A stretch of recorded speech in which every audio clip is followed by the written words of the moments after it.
David Mercer thought he was just bringing home a bunch of flowers to surprise his wife.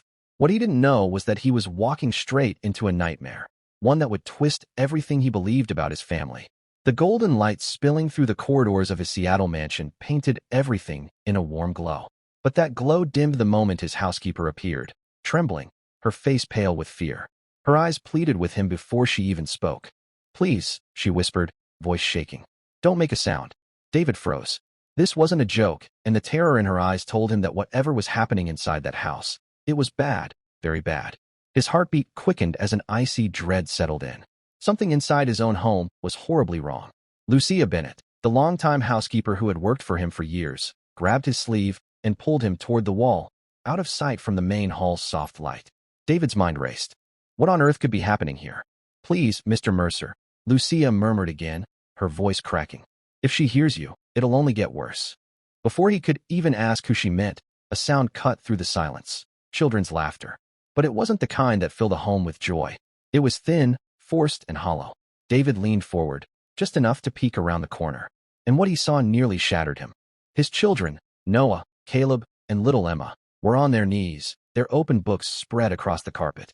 Their tiny shoulders were tense, their voices trembling as they read aloud.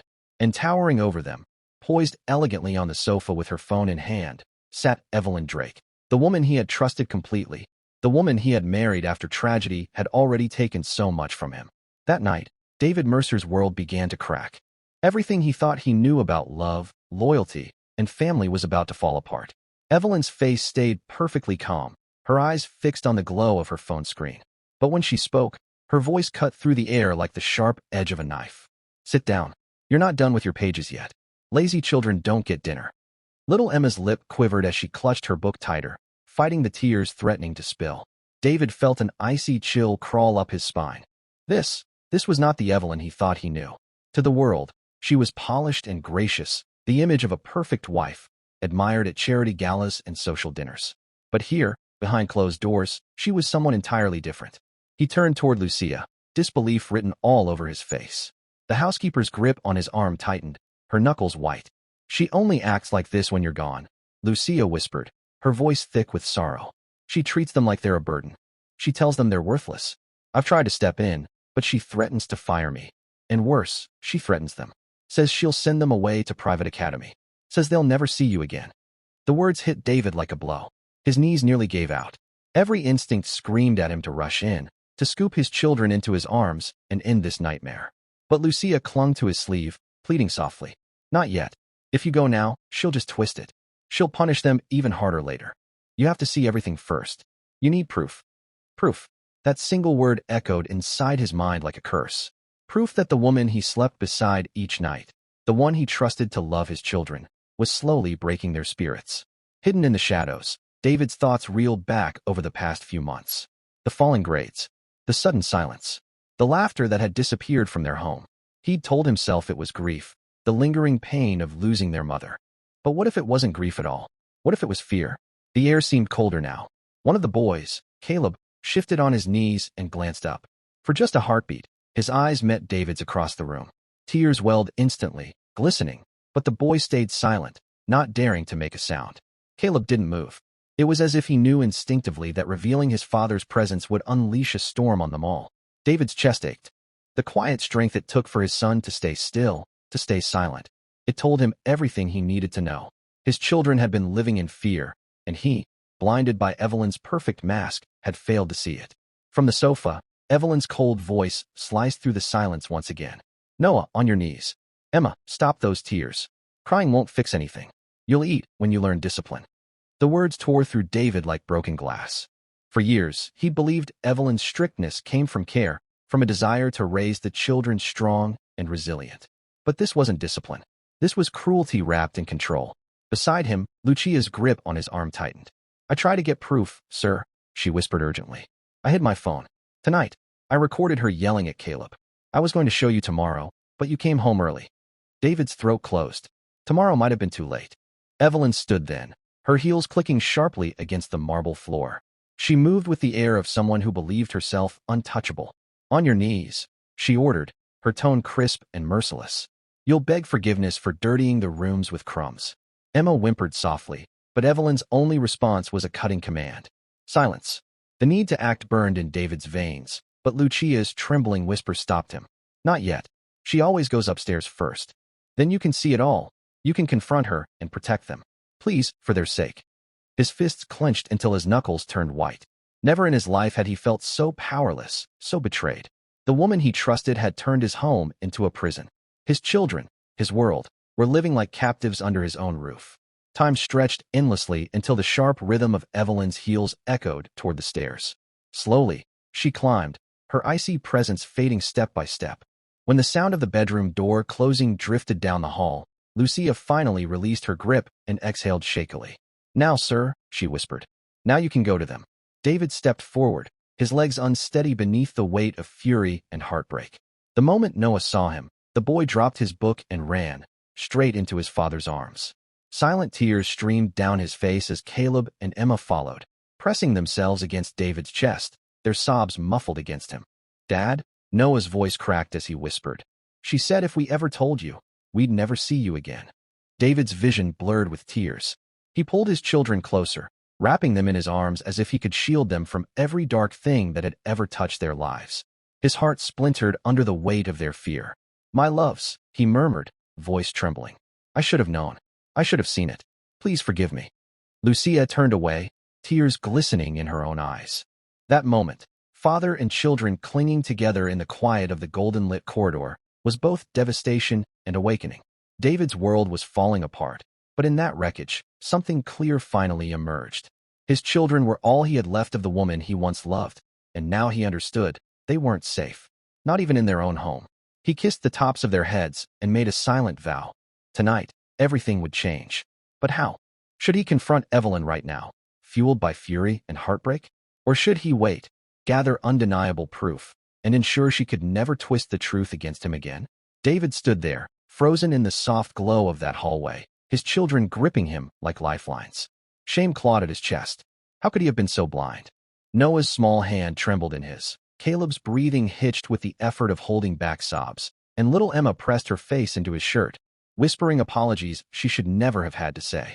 The weight of their pain was heavier than any deal he'd ever made, heavier than any failure he'd ever known. Lucia stood close, her expression a fragile mix of fear and relief. Mr. Mercer, she said softly, I didn't know how much longer I could keep this from you. Tonight, it was too cruel. I had to record it. Her hands shook as she pulled a phone from the pocket of her apron. On the screen, the video played, and David's stomach turned. Evelyn's voice filled the room, sharp and venomous, every word dripping with contempt. He watched Caleb stumble as she shoved him onto the carpet, saw Emma flinch at her tone. Rage burned through him, hot and relentless. His grip on the phone tightened. How long? He asked, his voice cracking with fury he could barely contain. Lucia's eyes dropped to the floor. Since the second month of your marriage, she whispered. At first, it was small things, Lucia said quietly. A harsh word here, a sharp tone there. But it grew worse. The punishments started, locking doors, constant threats. I wanted to tell you, but without proof, I knew she'd only make it worse, for them and for me. I prayed you'd see it on your own. But Evelyn, she hides behind that mask too well. David felt a storm rising inside him, a fury so deep it burned through his chest. His mind replayed every moment. The charity galas where Evelyn smiled so gracefully, the way she'd kissed Emma's forehead when guests were watching, the affectionate arm she'd looped around him at fundraisers, playing the part of the perfect stepmother. It had all been an act, a performance crafted for status, for appearances. Behind that elegant facade lived a woman who had filled his children's hearts with fear. He looked down at them, Noah, Caleb, and Emma, faces streaked with tears, pressed against him as if afraid he might vanish. You never told me, he whispered, voice hoarse and breaking.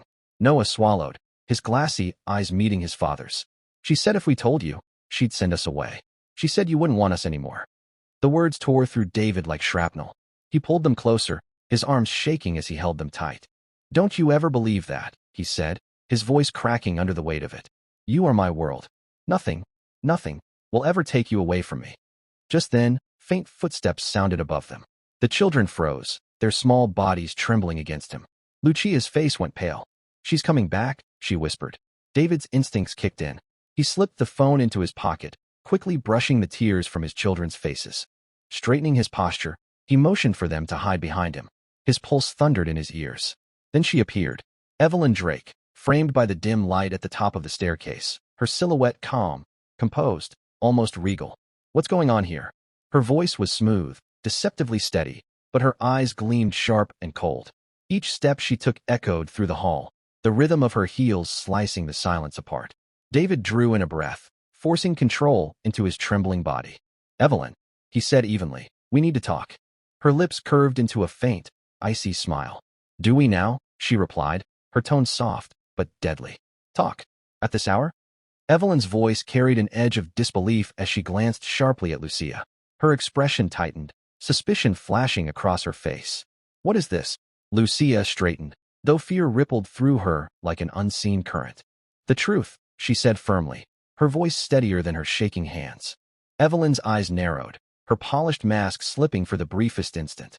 "Truth?" she echoed, her tone turning icy.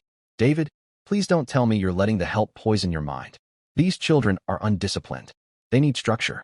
I've done nothing but care for them while you've been too busy chasing meetings and investors." David stepped closer, his voice low, restrained, but dangerous. "Structure isn't locking them in their rooms. Discipline isn't calling them worthless. And caring," his voice broke, fury trembling beneath the words, "isn't threatening to take them away from me." He pointed toward the children, now huddled together behind him, their small hands gripping one another in silent terror. "You broke their spirits, Evelyn. You lied to me." Evelyn let out a sharp, brittle laugh that barely masked the panic rising in her throat. "Lied? Look at them. They're manipulative. They exaggerate. And Lucia?" She sneered. "She's just jealous. She wants my place. Can't you see this is all some scheme to turn you against me?" Lucia lifted her chin, voice trembling but resolute. "I never wanted your place, Mrs. Drake.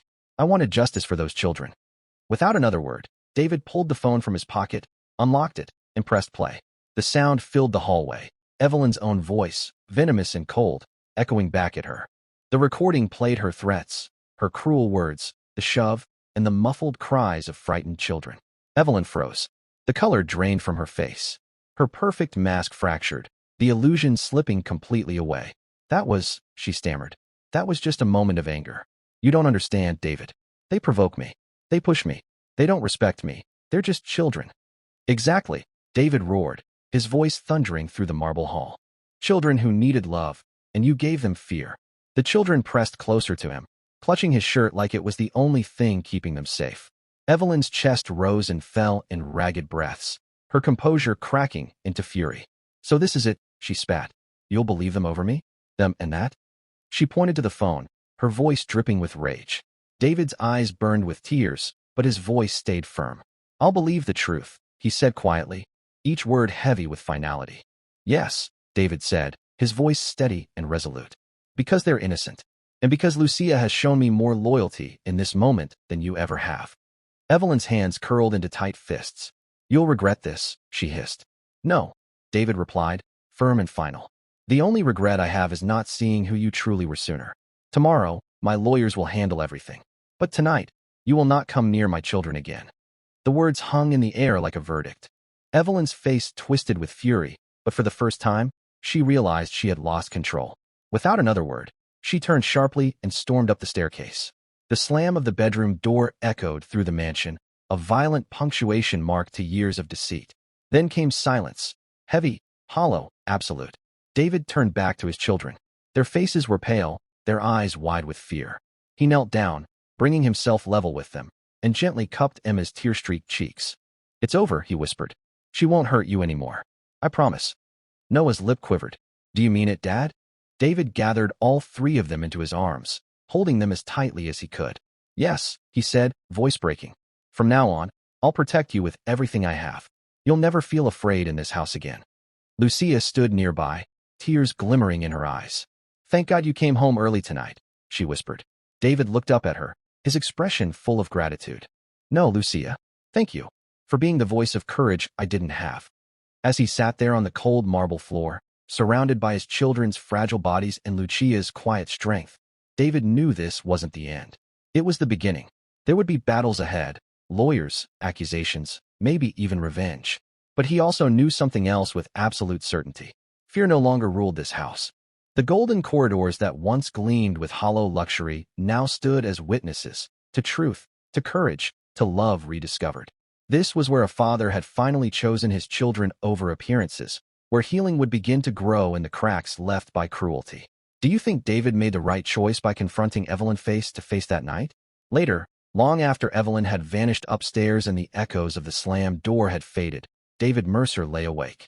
The mansion around him seemed to hum with tension, as if even the walls were holding their breath.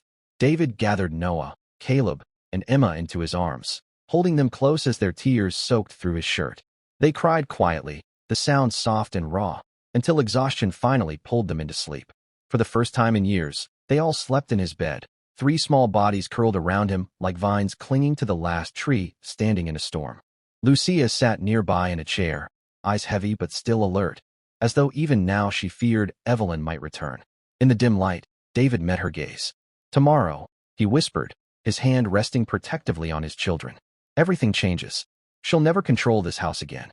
Morning arrived wrapped in sharp silence. Evelyn appeared as if nothing had happened, dressed immaculately, hair perfectly in place, suitcase in hand. Her chin lifted in defiance as her heels struck the marble steps, each click echoing through the stillness. David was waiting at the bottom of the stairs, his phone already connected to his lawyers. The children stood beside him, their small hands gripping his, faces pale but brave. "You can't just erase me," Evelyn said coldly, her voice cutting through the air. "I'm your wife."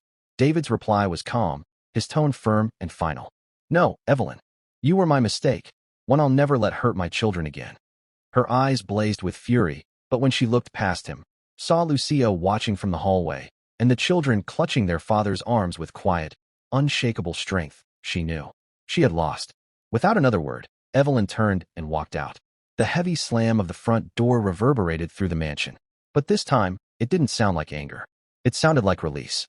For the first time in years, the silence that followed wasn't suffocating. It was peaceful. In the days that came after, the mansion began to change. The locks on the bedroom doors were removed. The air no longer carried the chill of fear, but the warmth of life returning. Pancakes on Saturday mornings, crayons scattered across the dining table, laughter echoing through hallways that had once known only tension. David, who had spent so many years buried in boardrooms and business calls, learned to be present again. He learned how to fumble his way through tying Emma's ponytails, how to help Noah glue together model planes, and how to let Caleb beat him at chess, and laugh about it when he did. The house that had once been a prison was now becoming a home again, not gilded by wealth, but by love. For the first time since his wife's death years earlier, the house felt alive again. But healing didn't come easily. There were nights when Emma woke up screaming, certain Evelyn was standing outside her door. Caleb would flinch whenever voices rose, even if it was just laughter. And Noah, the oldest, carried a quiet guilt far too heavy for a boy his age, whispering apologies for not protecting his brother and sister. Each time, David held them close. He'd whisper the same words again and again, "You're safe now." And he meant it every single time. He didn't care how long it took. He would spend the rest of his life undoing the damage Evelyn had done. Through it all, Lucia remained their steady anchor. She read bedtime stories on the nights David couldn't speak through his tears. She baked cookies that filled the house with the scent of comfort, and she listened patiently as the children began, bit by bit, to share the painful details of what they'd endured. And slowly, the cracks in their hearts began to let the light back in. A month later, one quiet evening, David sat at the dining table watching Emma color while Caleb and Noah argued playfully over a board game. The sound of laughter, real laughter, drifted through the air. Lucia set a steaming cup of tea in front of him, her voice soft with awe. "They're different already," she said. David nodded, emotion thick in his throat. "Because of you," he said. "If you hadn't had the courage to tell me the truth," he stopped, shaking his head. "I can't imagine what would have happened." Lucia smiled gently, brushing a strand of hair behind her ear. "You love them, Mr. Mercer.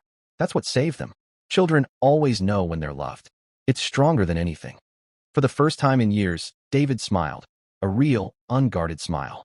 "Still," he said, "you've become part of this family, whether you meant to or not. You're not just the housekeeper anymore, Lucia. You're their safe place." Her eyes glistened as she turned slightly, hiding her tears. "That means more to me than you know," she whispered. As weeks turned into months, the Mercers found a new rhythm. The laughter grew louder. The shadows faded. And the children, once timid and withdrawn, began to thrive at school again. The mansion that had once been haunted by silence now pulsed with life. proof that even the deepest wounds could begin to heal when love finally took its rightful place. Their laughter rang through the house, light, free, and unafraid. No longer shadows of fear. Their voices danced through every corridor like sunlight after a long storm. David, once a man consumed by deadlines and deals, finally understood that his greatest wealth wasn't in the empire he'd built. It was in the three faces waiting for him at the door each night. A year later, on a warm spring evening, the Mercer family gathered around the dinner table. Plates were half finished, stories overlapped, and Emma's giggles sparkled louder than any chandelier ever could. David raised his glass of water, his voice soft but full of gratitude. "I want to thank God for bringing light back into this house," he said, "for opening my eyes when I was blind." Noah looked up thoughtfully, then glanced toward Lucia. "And for sending us Aunt Lucia," he added shyly. "Without her, we'd still be afraid." Lucia's hand flew to her mouth, overwhelmed, but David reached across the table and placed his hand over hers. "He's right," he said quietly. "You gave my children back their childhood, and you gave me back the chance to be the father they deserve." That night, as David tucked all three children into the same room they still preferred to share, peace settled over him like a gentle tide. The golden corridor, once a place of betrayal, now glowed with redemption. Evelyn's cruelty would always remain a shadow in their past, but it no longer defined them. Their story had become one of healing, resilience, and love, the story of a father's devotion and a housekeeper's courage. Standing by the window, David gazed out over the quiet Seattle streets. And for the first time, he understood something truly profound.